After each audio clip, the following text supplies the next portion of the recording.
Things people do not tell you when you are pregnant or about to be pregnant. Let's get into it. When you hit your 28 weeks, so you're pretty much in your third trimester, you can also be halfway through your middle, which is your second trimester. You can give birth at any given time. It's not your choice. And just because you plan a certain thing to happen, or you want to have an induction done where you plan baby has to be on this day, it does not mean that it's ever going to happen.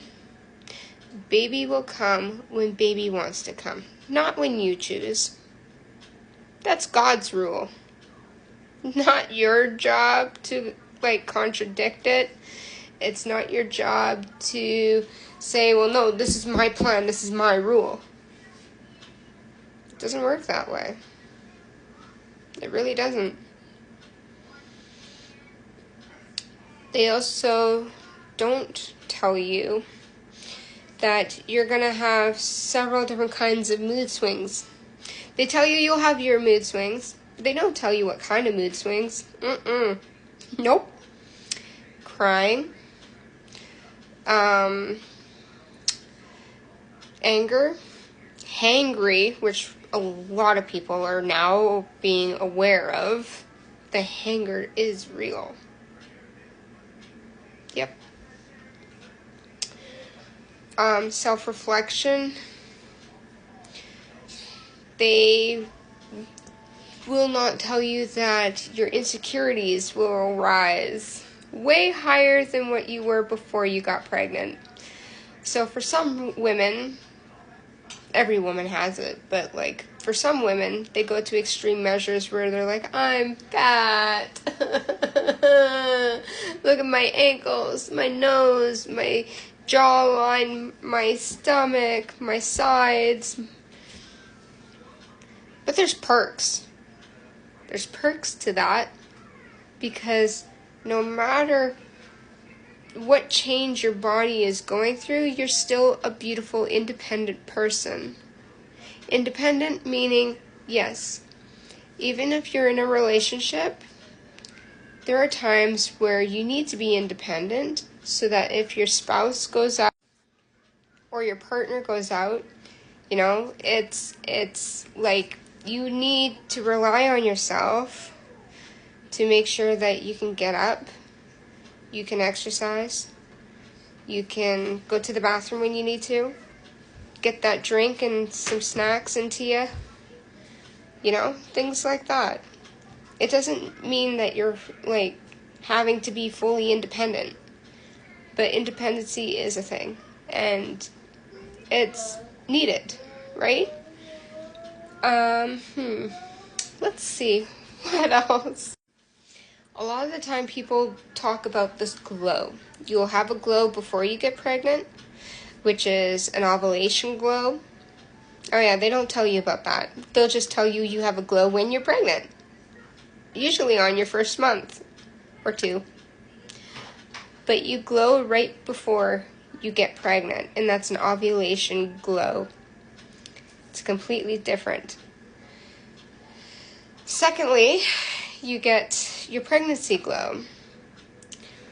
Now, with people like me, where after I had my stroke in 2020, before then, I used to have really, really nice, pretty skin, and I would glow. It was almost like a bronzy, bright, vibrant glow. And I liked it. Do you know why? Because I felt like I was special and pretty. It didn't matter on my body size, texture, or change. And that's just how it was. I was okay with that. Now, after 2020, after having my stroke, because that was before 2020, after having my stroke, I had to literally watch my body levels, and a lot of it was between B12 and my iron. and my calcium. But in this pregnancy, calcium's not the factor. It will help, but it's not the factor. It's literally my iron cell, and it needs help. So we'll be doing iron transfusions. But in the meantime, as you can see, like, I do look a little yellow, but then I look quite white, almost like I could be compared to Casper, and there's not much of a difference. So, but I'll show you. Okay. So see what I mean? Like, I look fine. I really do. I lost some weight in my sides. That's okay. Baby is quite still small, and that's okay. As long as I don't lose too much weight, I'm fine.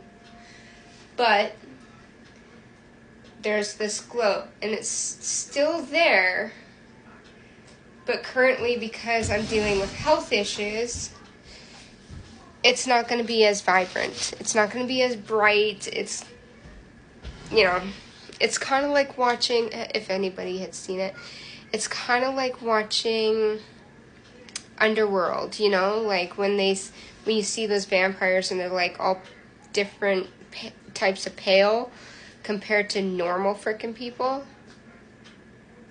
Yeah, I'm that. I can identify as that. Color, shade of color, not vampire. Just making that aware. Another thing is your cravings. You have strange cravings, which I watched on TV, and some people are eating freaking cat litter. Oh yeah. You should go watch that shit. You'll see different types of weird pregnancy cravings and people's cravings when they're not even pregnant. Like eating mattresses. That's like, bleh. But like, yeah. So there's things like that. There's somebody that I knew, and my mom does this too, and I have no reason to like reject that because it smells nice, but the smell of baby powder, just the smell of it, that's it. You don't need to go you know, that's no.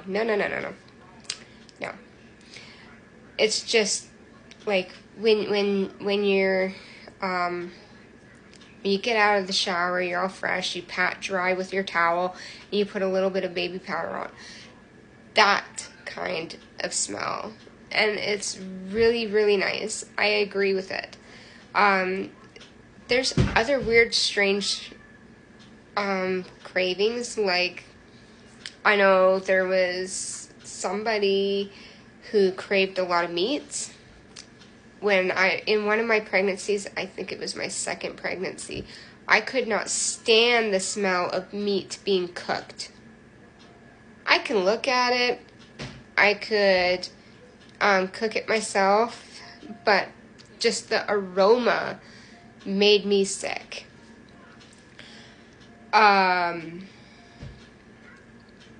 There's also like things that will bother a person, like easy set-offs, in other words. Anything could set off a pregnant woman. It could be like, oh my god, like, why are you freaking breathing? Or, there's not enough coffee in my cup. I'm hungry. I do not know what I want until it's 10 o'clock at night. Even though it's currently 1 o'clock in the afternoon. And there's just so many things. Like, there's pains, there's swelling, and you can swell anywhere in your body. Anywhere. They don't tell you that because everybody is different, and that's why. So, follow for more updates.